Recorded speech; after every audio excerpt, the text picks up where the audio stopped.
Oke kakak semuanya, tentunya saat ini kita sedang menantikan bersama yaitu pengumuman kelulusan seleksi PTKK tahap 1.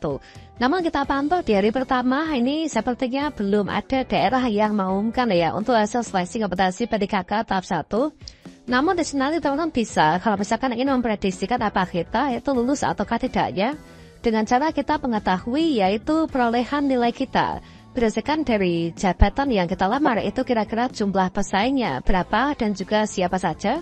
Kemudian kita itu berada pada peringkat yang berapa.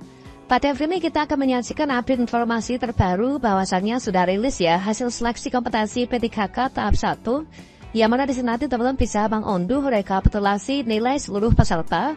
Bisa kita filter per jabatan kemudian juga untuk performasinya, kira-kira seperti apa caranya dan datanya seperti apa, silakan simak video ini sampai selesai.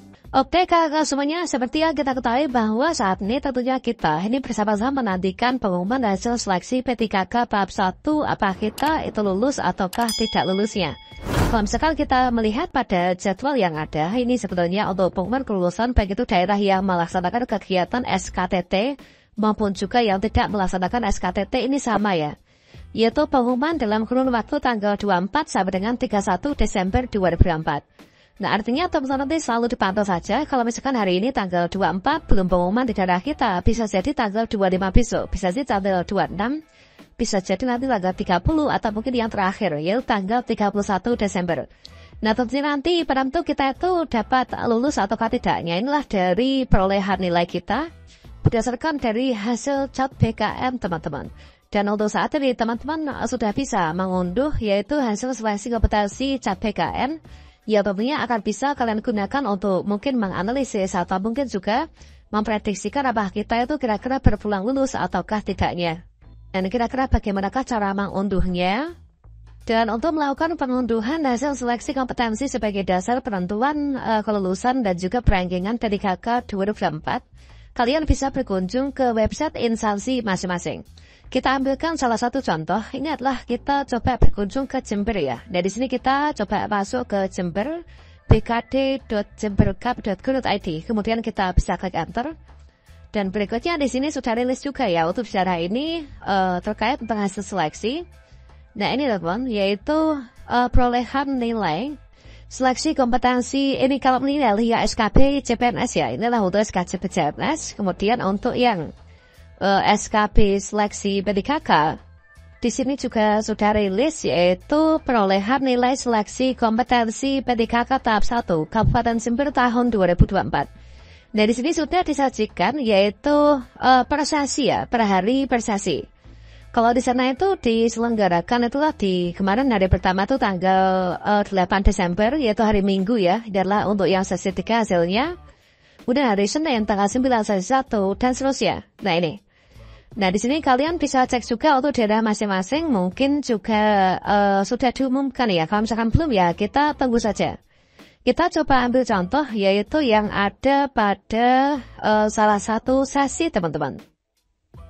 Misalkan di sini adalah untuk yang hasil perolehan nilai SKD yaitu PTKK. Ini adalah laporan hasil COT BKM seleksi kompetensi calon PTKK tahun 2024 yang ada di lokasi Gedung Serbaguna ya. Nah ini adalah untuk di sesi 3. Ini adalah sesi 3 ya, di tanggal 14 Desember.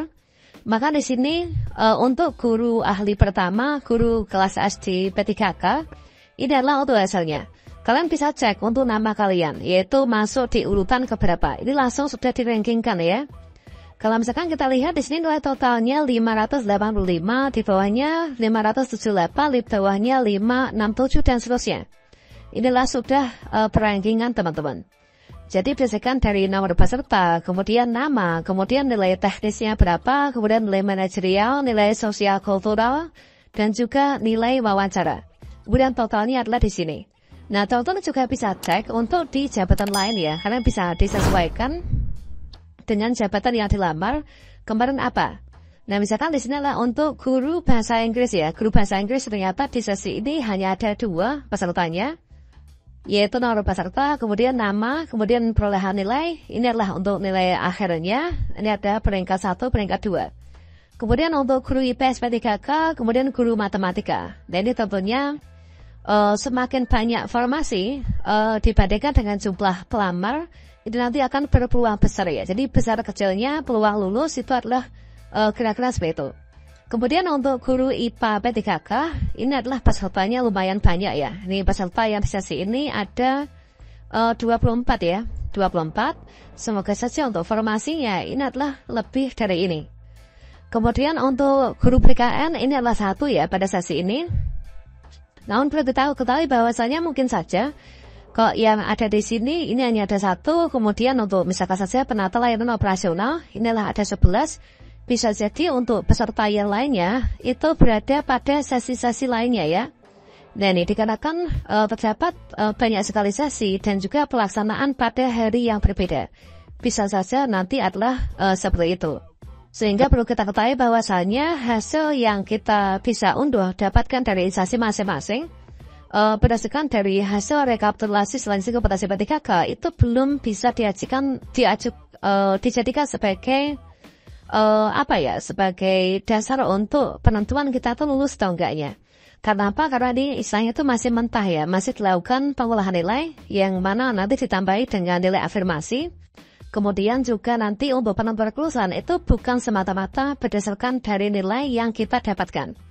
Jadi bisa jadi nilai kita meskipun nilai rendah itu bisa jadi kita lulus. Mungkin juga nilai kita yang tinggi itu belum tentu kita nanti akan lulus ya. Nah ini, karena masih akan di ranking lagi, yaitu dari seluruh peserta, seluruh sesi, seluruh hari, seluruh lokasi ujian. Dan juga berdasarkan dari urutan prioritas.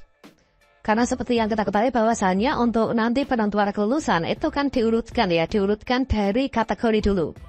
Yang pertama untuk teknis misalkan diurutkan dari kategori XDK 2, kemudian dilanjutkan non-ASN di atas PKN, dilanjutkan non-ASN yang aktif bekerja di instansi pemerintah. Artinya meskipun di hasil cat PKN peserta XDK 2 ini adalah dia itu misalkan mendapatkan nilai 300, kemudian untuk non-ASN di database PKN saja, ini adalah mendapatkan nilai 500, sementara untuk formasinya itu adalah hanya ada 1, maka otomatis yang mendapatkan lulusan adalah nanti yang ini ya, yang dapat nilai 300. Karena apa? Karena di sini nanti diurutkan berdasarkan dari ranking prioritas dulu ya. Sama halnya juga dengan P3K guru. Seperti yang kita ketahui bahwasannya untuk P3K guru pun juga ada bagian, yaitu untuk urutan pemenang itu adalah diurutkan dulu berdasarkan dari urutan kategori. Ya mana dari seluruh peserta yang mengikuti seleksi kompetensi termasuk juga P1 atau pelamar prioritas yang tidak ikut seleksi kompetensi langsung menunggu pengumuman hasil di Paskasangga.